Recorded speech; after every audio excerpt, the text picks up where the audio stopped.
begins in 3, 2, 1.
전국의 시청자 여러분, 그리고 해외 동포 여러분, 안녕하셨습니까? 지금부터 선한 목자 텔레비전 방송을 시작하겠습니다. 먼저 하나님께 기도드리겠습니다. 기쁨으로 여호와를 섬기며 노래하면서 그 앞에 나아갈지어다. 여호와가 우리 하나님이신 줄 너희는 알지어다. 그는 우리를 지으신 자시요 우리는 그의 것이니 그의 백성이요 그의 기르시는 이 양이로다.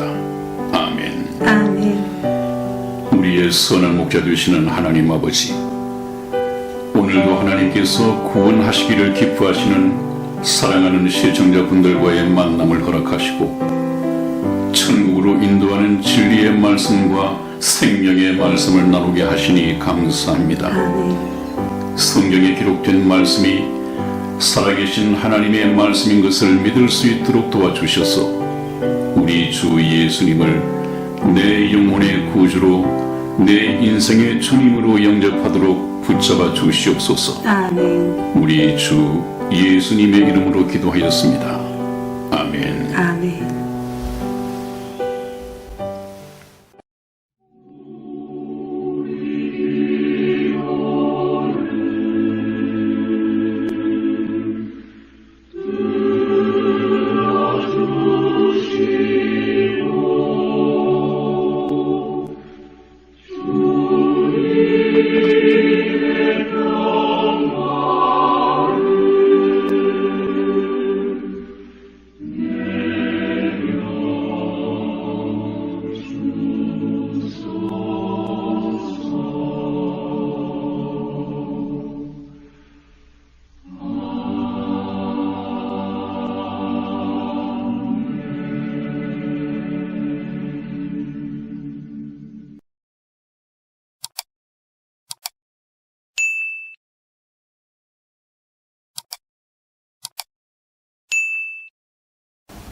오늘 여러분과 함께 나눠볼 성경 예화는 인생에 있어서 급한 것과 덜 급한 것들, 삶의 우선순위를 정하는 것이니까 굉장히 중요한 예화가 되겠습니다.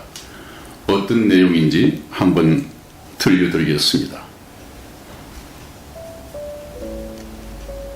빌리 그레엄 전도 집회에 한 돈 많은 청부업자가 우연히 참석하게 되었다. 전도 집회 후 다니엘 피아트가 그의 신앙 상담을 맡았다. 그날 저녁에 충분한 말씀을 나눌 수 없었으므로 어느 날 그의 사무실로 찾아갔다. 그러나 그 청부업자는 나는 그리스도에 관해서 이야기를 나누는 것이 흥미가 있습니다만 지금 기백만 불짜리 공사 계약을 하기 위해서 두 사람이 기다리고 있으니 지금은 시간을 낼 수 없군요. 오늘 밤에 당신에게 전화를 할 터이니 그때 만나서 이 얘기를 나눕시다 라고 했다. 그는 한밤중까지 그의 전화를 기다렸으나 아무 소식이 없었다. 다음날 아침이었다. 조간신문을 든 피아트 씨는 깜짝 놀랐다. 그 청부업자가 지난밤 9시 30분경에 병원에서 세상을 떠났다는 기사였다. 황급히 병원으로 달려가 보니 그는 세상을 떠나 있었고 병원 당국은 말하기를 어제 초저녁에 병원에 실려온 그는 죽기 전에 내가 왜 그것을 몰랐을까? 내가 왜 그것을 몰랐을까? 라는 말을 수없이 되풀이하다가 죽어갔다는 것이었다. 우리는 우리의 삶에서 어느 것이 더 급하고 어느 것이 덜 급한가를 정확히 판단해야 하겠습니다. 급한 것부터 처리하는 지혜를 가진 사람은 결코 인생을 허겁지겁 살지 않습니다. 문제는 인생에 있어서 급하고 덜 급한 것을 구분하지 못하고 중요하고 덜 중요한 것을 구분하지 못하여 일을 처리하다가 그만 당황하고 실패하는 결과를 초래하게 됩니다. 그래서 예수님께서는 산상수훈에서 먹을 것, 마실 것, 입을 것을 염려하지 말라 라고 말씀하시면서 너희는 먼저, 무엇보다도 먼저 그 말이죠. 너희는 먼저 그의 나라와 하나님의 나라입니다. 하나님의 나라와 그의 의를 구하라. 그리하면 모든 것을 그 위에 더하시리라 하는 그런 약속의 말씀이 있죠. 우리 인생은 이 세상에 태어나는 목적이 있습니다. 그것이 무엇이냐 하면 이 인생을 사는 동안에 예수 그리스도를 만나서 그분을 내 영혼의 구주로 내 인생의 주님으로 영접하는 이 놀라운 체험을 하게 되어야 됩니다. 그래서 하나님의 자녀가 되고 천국 시민권을 획득한 후에 이 세상을 떠나야 합니다. 그러기 위해서 우리가 인생을 살면서 제일 먼저 구해야 할 것은 영적인 단추를 제일 먼저 채우는 것입니다. 그리고 난 후에 하나하나씩 육체의 단추를 채우는 것이 우리 인생으로서 바로 사는 길입니다. 지혜로운 길입니다. 여러분들에게 있어서 인생에 있어서 급한 것은 무엇이고 덜 급한 것이 무엇입니까? 우리는 먼저 하나님의 나라와 그의 의를 구해야 합니다.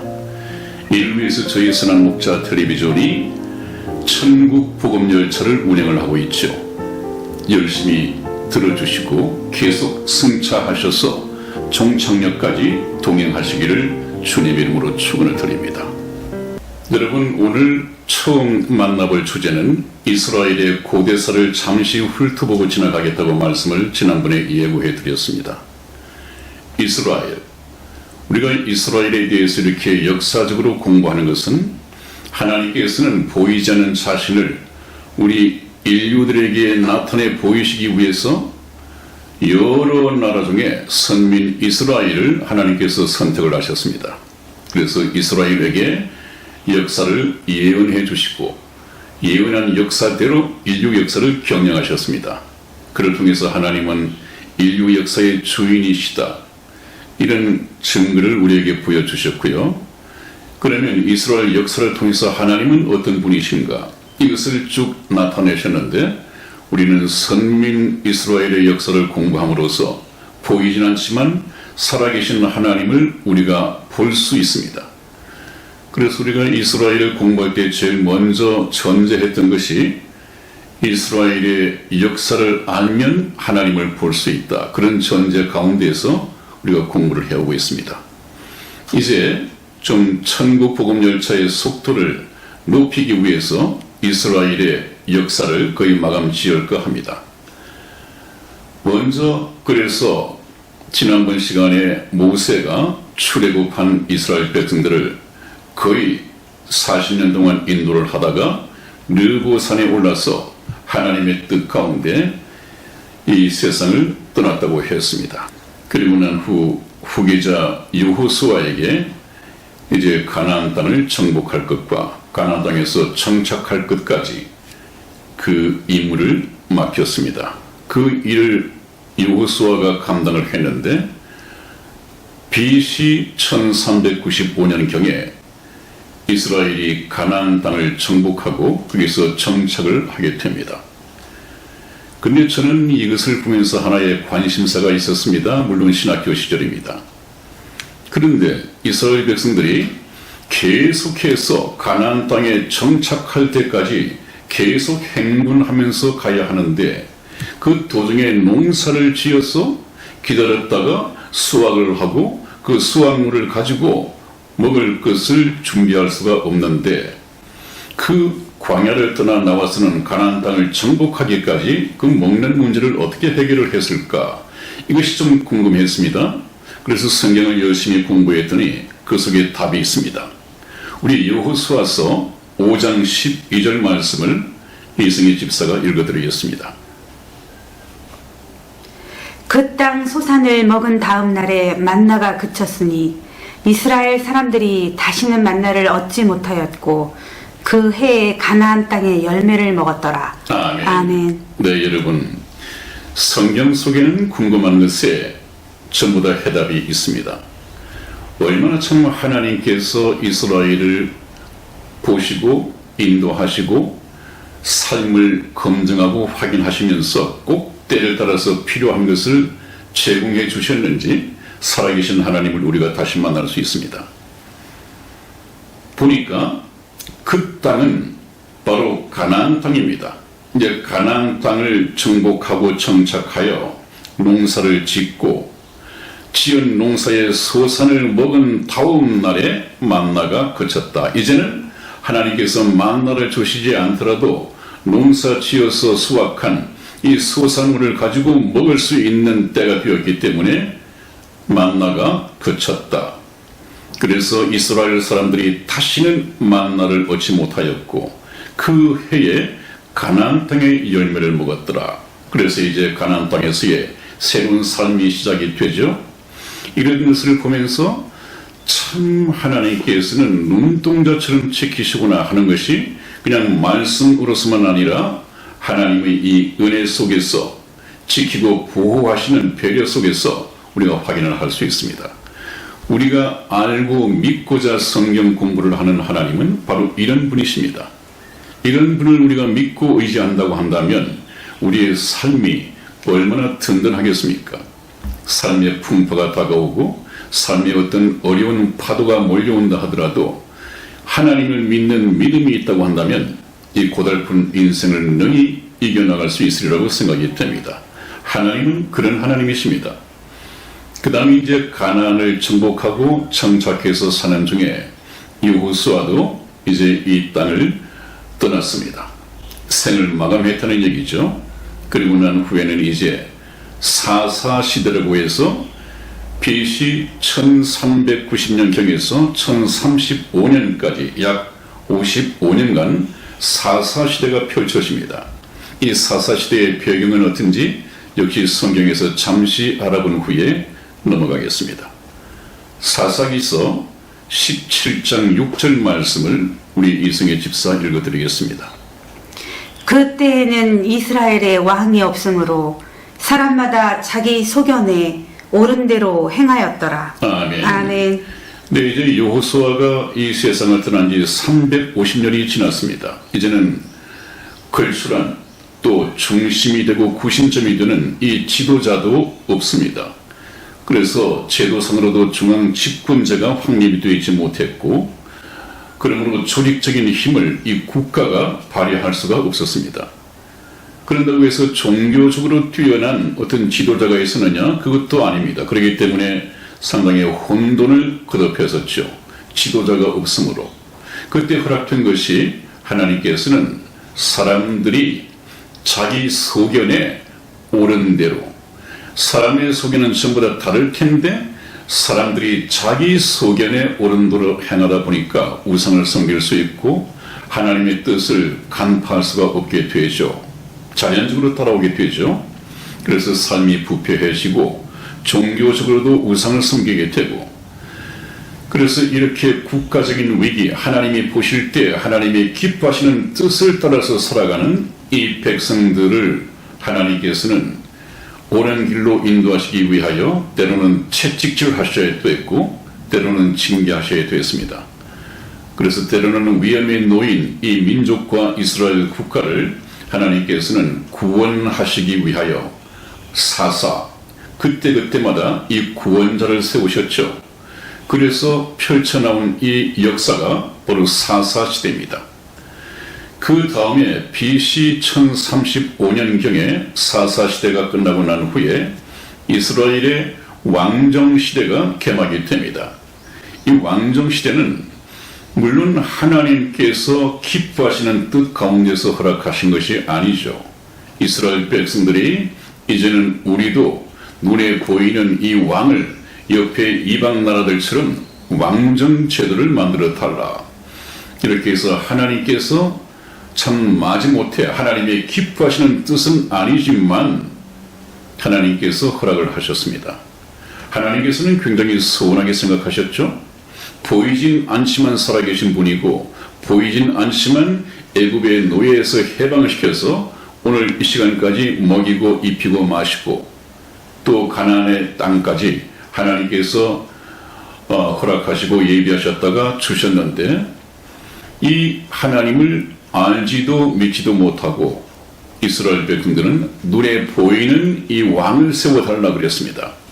그렇기 때문에 하나님께서는 그래 너희들이 눈에 보이는 왕이 필요하다면 하나님의 기뻐하시는 뜻은 아니지만 그래 한번 그 제도를 가지고 왕국을 한번 세워보라 그렇게 허락을 하셨습니다.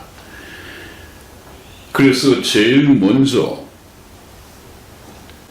하나님께서 허락하신 이 나라가 바로 이스라엘 통일왕국 시대였죠. 하나님께서 제일 먼저 왕정시대를 열어주실 때 이스라엘은 통일된 하나의 왕국을 가지고 있었습니다. 네, 사무엘상 10장 18절에서 19절까지 말씀을 저와 이승희 집사가 교독하겠습니다. 18절 제가 먼저 읽겠습니다. 이스라엘 자손에게 이르되 이스라엘 하나님 여호와께서 이같이 말씀하시기를 내가 이스라엘을 애굽에서 인도하여 내고 너희를 애굽인의 손과 너희를 압제하는 모든 나라의 손에서 건져내었느니라 하셨거늘 너희가 너희를 모든 재난과 고통 중에서 친히 구원하여 내신 너희 하나님을 오늘날 버리고 이르기를 우리 위에 왕을 세우라 하도다. 네, 그렇습니다, 여러분. 내가 그렇게 너희들을 출애굽을 시키고 오늘 젖과 꿀이 흐르는 이 땅까지 인도하였음에도 불구하고 그 하나님을 버리고 그랬죠. 너희 하나님을 오늘날 버리고 이르기를 우리 위에 왕을 세우라 하도다. 하나님께서 다스리시는 신정국가 필요 없다. 하나님을 버리고 눈에 보이는 인간 왕을 세워달라. 하나님께서는 굉장히 서운하게 생각하셨습니다. 하나님이 직접 이스라엘을 통치하심으로 얻을 수 있었던 이 기적과 행복, 이런 것을 이스라엘 백성들은 체감하지 못했죠. 그러니까 인간적인 왕을 세워달라고 요구하는 것입니다. 그것을 하나님께서는 서운하게 생각하셨고 때로는 조금 분노하셨겠죠. 그래, 그렇다면 너희들이 원하는 대로 사람을 왕으로 세워줄 테니까 그 왕정 제도 하에서 왕의 다스림을 받아보라. 그렇게 하다 보면 하나님께서 직접 통치하시던 이 시대가 얼마나 축복이었던가를 너희가 알게 될 것이다. 항상 하나님의 방법은 그렇죠.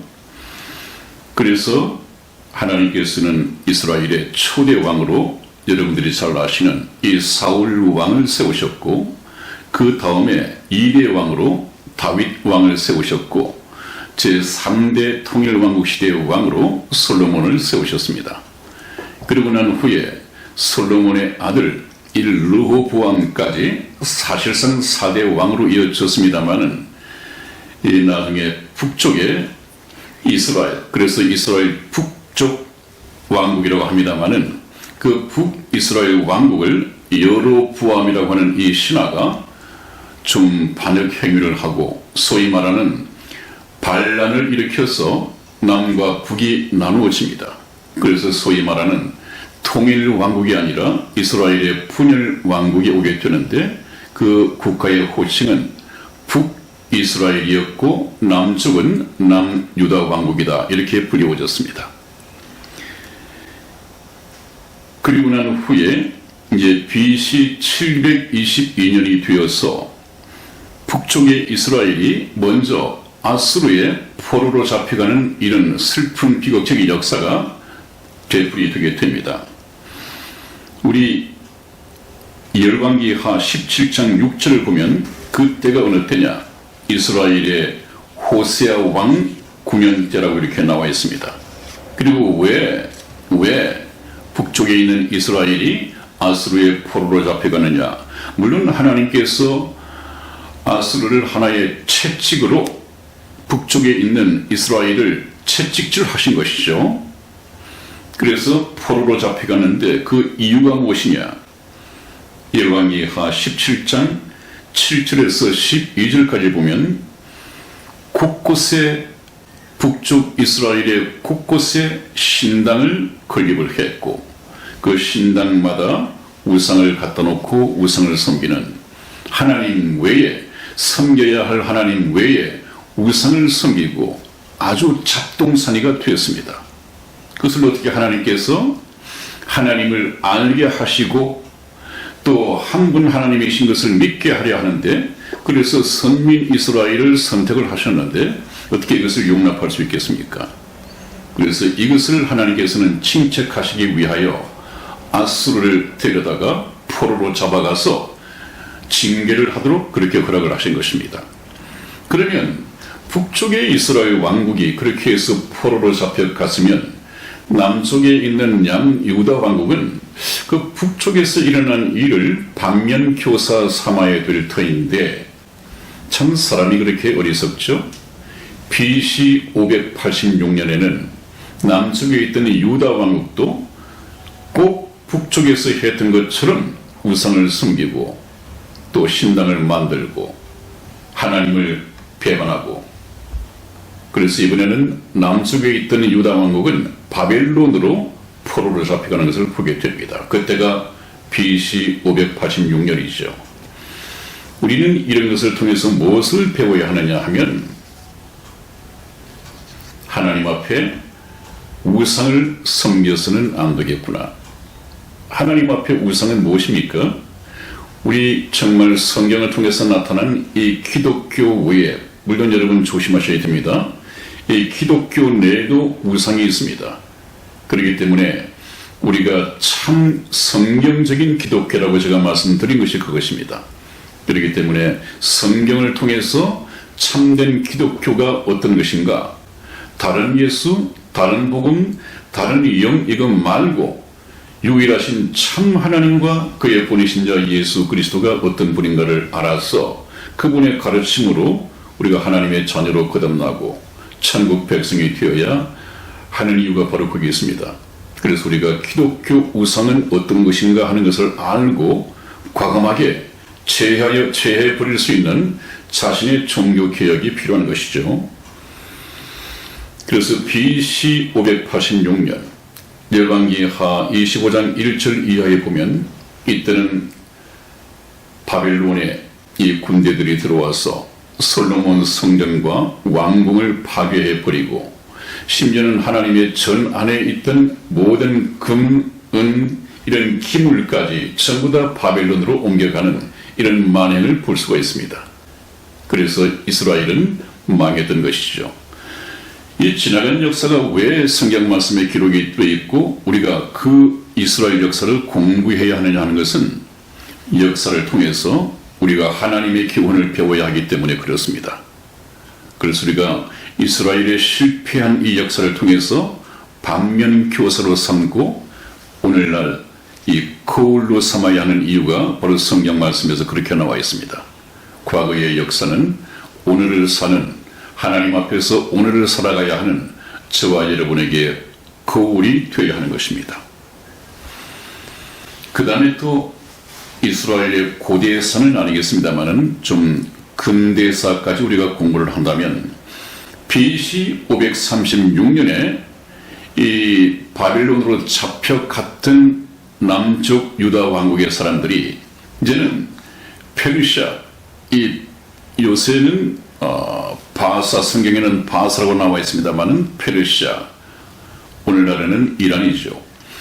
거기에 포로로 잡혀갔었는데 이제는 페르시아가 바벨론을 점령을 했습니다.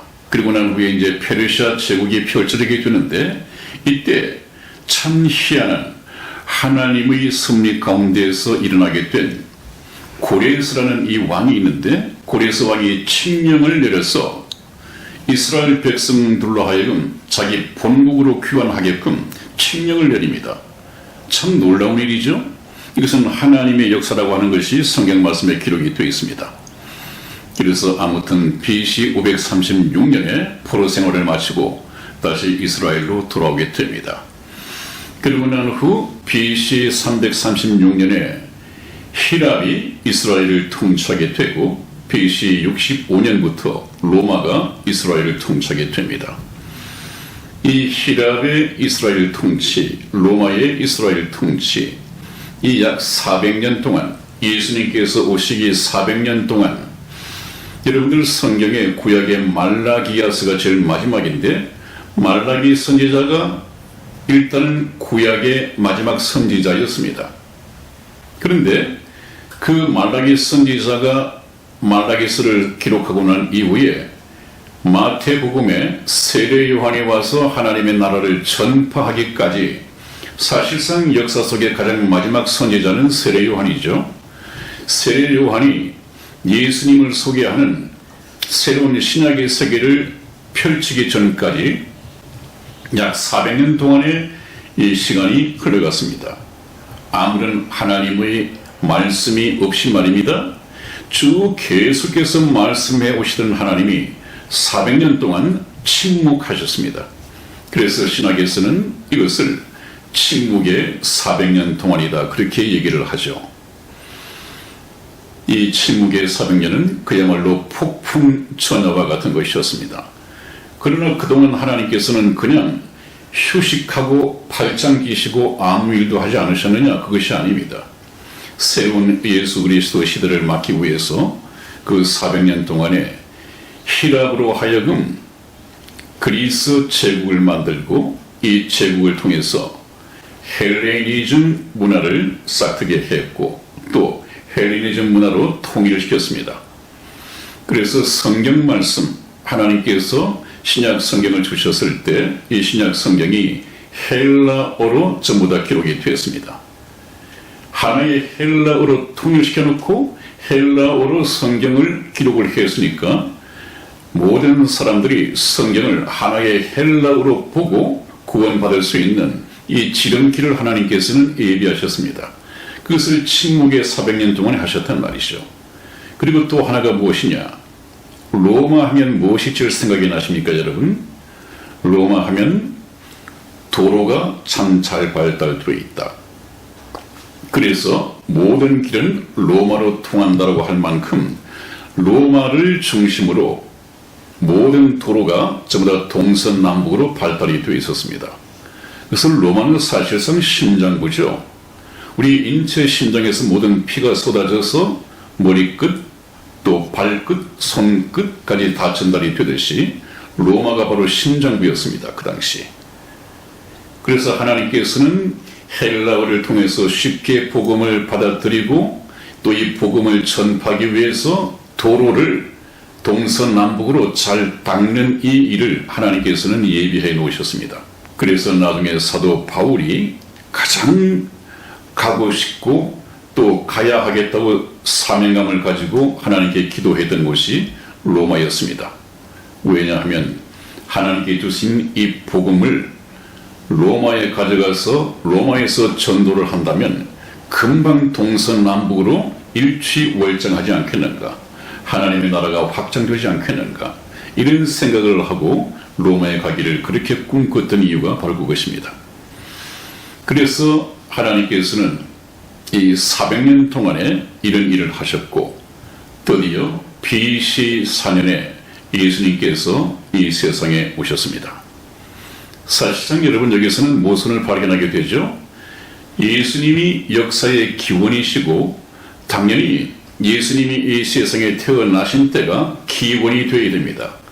그런데 예수님이 태어나신 것이 BC 4년이라고 하는 것은 나중에 이 태양력을 우리가 만들어내고 할 때 어떤 신부가 이 원력을 태양력을 만들어내는데 좀 착오가 있었다고 하는 것이 뒤늦게 발견이 되었습니다.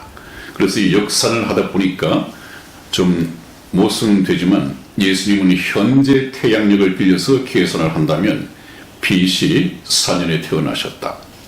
그리고 33년간 이 세상에 오셔서 공생애를 살으시다가 AD 40년에 이 세상을 떠나셨다. 그래서 예수님께서 십자가상에서 처형을 받으셨죠. 그리고 난 후 서기 70년에 이스라엘이 멸망을 하게 됩니다. 이 지구상에서 이스라엘은 사라지게 됩니다. 그래서 우리가 이것까지 쭉 공부를 하면서 이제 이스라엘의 근대사를 접고 이제 이스라엘의 현대사를 좀 공부해 봐야 하는데 잠시 중요한 말씀을 우리가 해야 합니다. 여러분, 그래서 지금까지도 여러분들이 좀 약간의 긴장 속에서 잘 말씀을 들어오셨지만은 지금부터 훨씬 더 성경 공부를 하면서 눈여겨보셔야 할 것이 뭐냐 하면 예수를 믿으면 좋고 안 믿어도 큰 불편이 없는 그런 믿음이 아니라 예수님을 믿는 것은 영원한 운명을 좌우하는 것인가 하는 것을 배워야 합니다. 예수님을 믿지 않았던 이스라엘의 멸망을 보면서 우리가 교훈받아야 할 것은 예수님은 반드시 나의 영원한 운명을 위해서 믿어야 하는 거구나 하는 것을 우리가 이스라엘의 현대사를 통해서 배워야 합니다. 그것을 염두에 두시고 말씀을 이어가기를 원하겠습니다. 네, 그래서 400년간의 이 침묵을 깨고 예수 그리스도의 시대가 열리게 되는데 이 예수 그리스도의 시대를 선포하기 위해서 먼저 광야에서 외치는 자의 소리, 이 세례 요한이 나와서 이제 자기 공생애를 살기 시작합니다. 그래서 세례 요한은 이 세상에 태어나서 하나님 앞에 부르심을 받은 이 사명이 무엇이냐? 이것은 역사의 주인공이신 예수님을 인류 역사 무대에 세우시고 이분이 역사의 주인이시고 이분이 하나님의 아들이시고 이분이 어떤 분인가 하는 것을 소개하기 위한 MC라고 할까요? 사회자라고 할까요? 그런 사명을 띠고 이 세상에 예수님보다도 6개월 먼저 공생애를 살기 시작합니다. 그래서 세례 요한의 메시지는 철저하게 예수님을 소개하는 일에 집중되어 있습니다. 한 4가지 정도를 우리가 성경 말씀에서 잠시 알아보고자 합니다.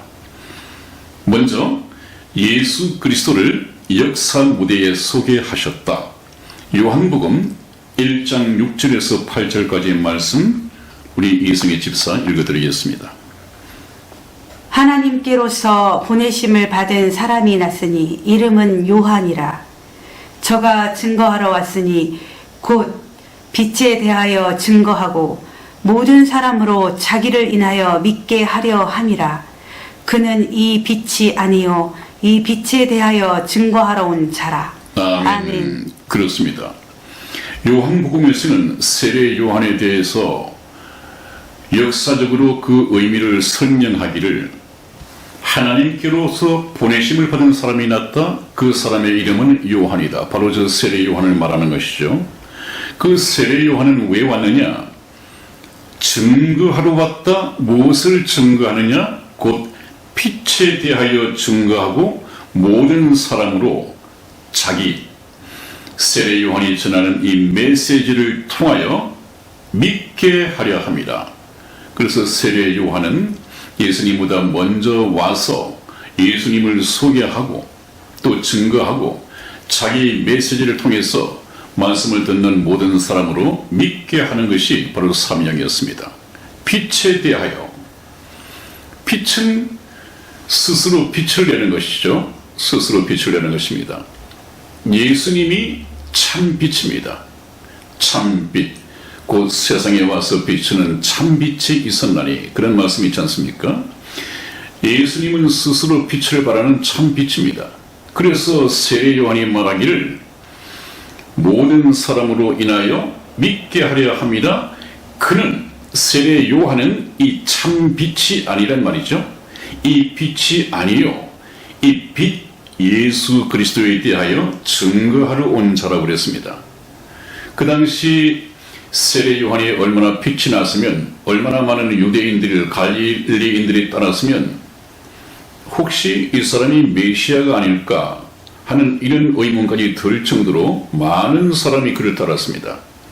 그랬을 때 세례 요한은 나는 메시아가 아니다. 나는 이 참빛이 아니다. 나는 이 빛을 증거하러 온 자다. 그렇게 해서 제일 먼저 예수 그리스도를 역사 무대에 소개를 합니다. 여러분, 제가 이 세례 요한의 사명을 얘기를 할 때 세례 요한은 여러분들 아마 연극을 보거나 아니면 텔레비전 방송을 통해서 어떤 쇼 무대를 보게 되죠. 그럴 때 메인, 이 피날레를 장식하는 그때 가장 스타급인 이 가수가 나오기 전에 먼저 사회자가 나와서 소개를 합니다. 이번에는 마지막으로 무슨 노래를 부른 어느 가수를 소개해 드리겠습니다 해서 불러내놓고 소개를 끝내고 난 다음에 이 사회자는 바로 무대 뒤로 사라집니다. 세례 요한이 바로 그렇습니다. 세례 요한이 6개월 먼저 공생애를 살았지만 오른편에 예수님께 세례를 주고 난 이후에 이 세례를 받은 예수님이 실질적인 공생애를 살으시고 또 천국의 복음을 선포하시기 시작할 때 세례 요한은 이제 인생 인류 역사 무대에서 사라지게 됩니다. 결국 죽게 된다는 얘기죠. 꼭 같습니다, 여러분. 그렇게 얘기를 하면 참 쉽게 이해가 될 것입니다. 그래서 세례 요한은 예수님을 인류 역사 무대에 어떤 분인가 하는 것을 소개하기 위해서 나온 사회자이다, MC다, 이렇게 이해를 하시면 참 쉬울 것 같습니다. 그 다음에 두 번째 예수님에 대해서 소개한 것이 무엇이냐? 예수님의 이 선제성. 우리가 하나님의 속성 가운데에서 선제성이 있었죠? 영원성. 그래서 예수님은 세례 요한 자신보다도 6개월 뒤에 나와서 일을 하시지만 이분은 나보다 먼저 계셨다 하는 것을 소개를 하고 있습니다. 우리 요한복음 1장 15절 말씀을 우리 이승희 집사 읽어드리겠습니다.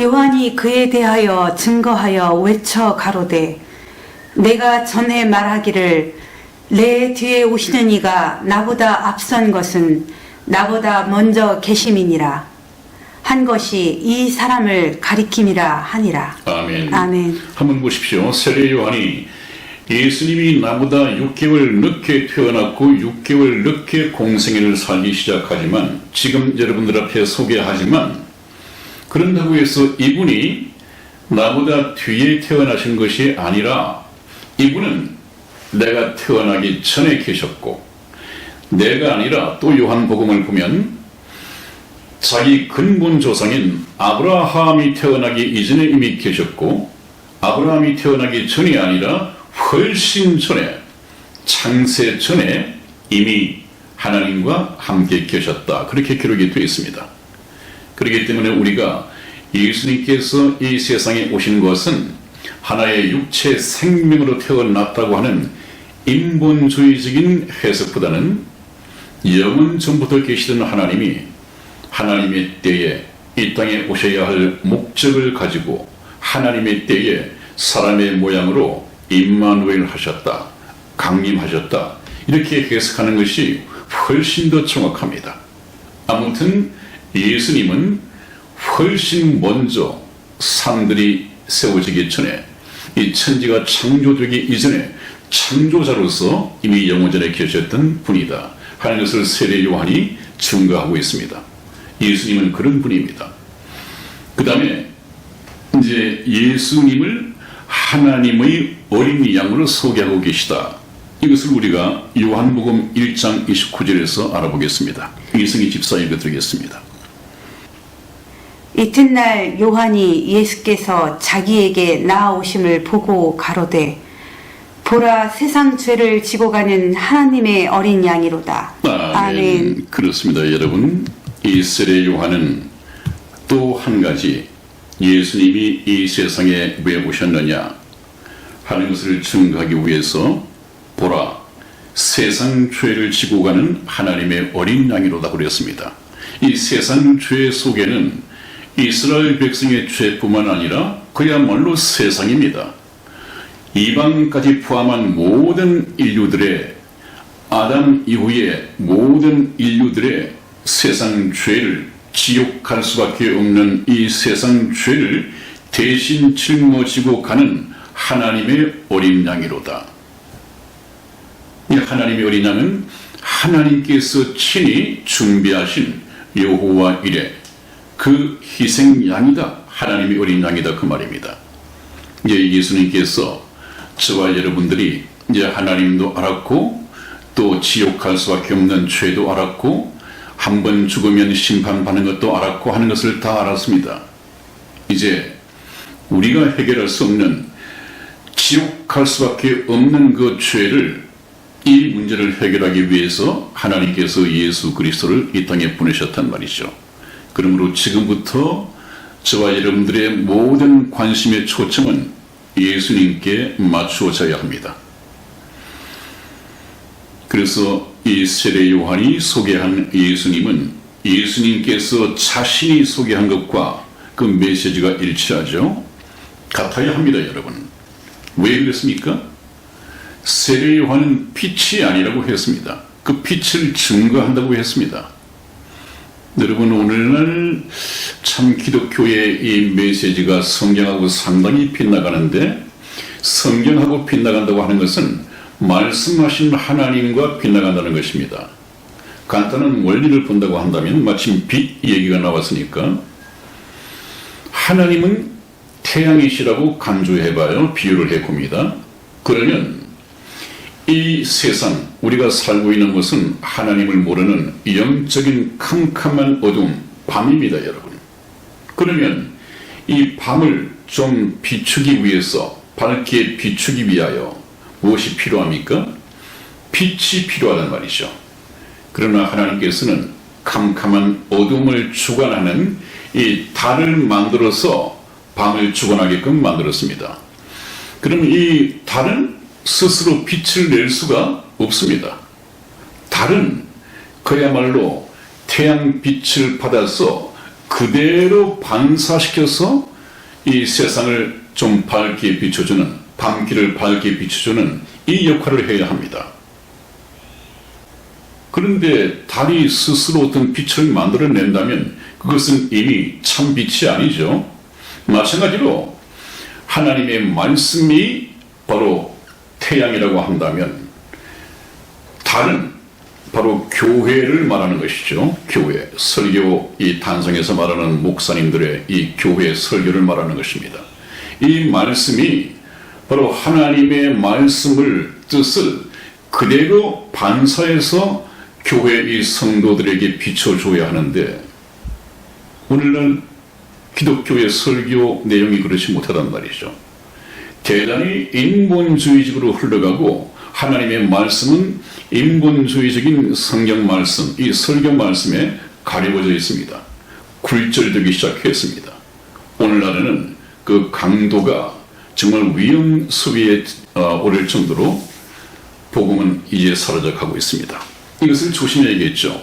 그래서 교회들이 많은데 저희 선한 목자 텔레비전 방송이 굳이 이 방송을 하는 목적이 바로 거기 있습니다.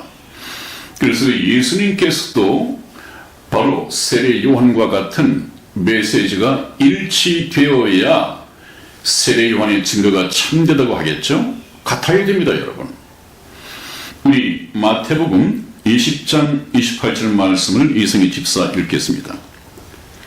인자가 온 것은 섬김을 받으려 함이 아니라 도리어 섬기려 하고 자기 목숨을 많은 사람의 대속물로 주려 함이니라. 아멘. 아멘. 그렇습니다. 이것은 예수님의 말씀입니다. 인자는 예수님이시죠. 인자에 온 것은 섬김을 받으려 함이 아니라 오히려 도리어 거꾸로 섬기려 하고 자기 목숨을 많은 사람의 대속물로 주려 함이니라. 희생양으로 오셨단 말이죠. 희생양.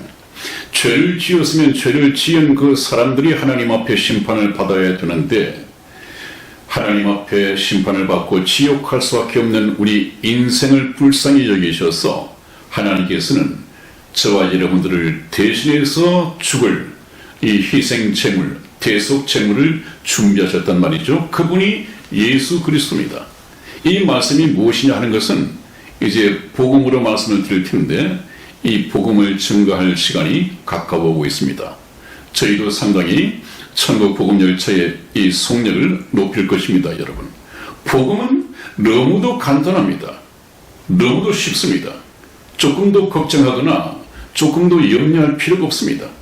복음은 너무도 쉽습니다. 하나님께서 배우지 못한 사람도 들을 귀만 있으면 믿고 영접하고 복음을 깨달을 수 있도록 굉장히 수준을 낮추었습니다. 제가 지난번 방송에서도 계속 말씀해 오고 있는 것은 하나님의 말씀은 우리 인간적인 지식과 상식으로는 말 같지 않은 말이다. 어떻게 불뱀에 물렸는데 녹뱀을 쳐다본다고 그 병이 낫겠느냐. 이 나만 장군의 문둥병이 어떻게 요단 강물에 가서 7번 몸을 적신다고 해서 낫겠느냐. 말 같지 않은 말이지만 그 말 같지 않은 말을 하나님의 말씀이라는 믿음으로 우리가 순종한다고 한다면 그 믿음을 보시고 하나님께서 기적을 베푸셔서 낫게 해주신다고 했습니다.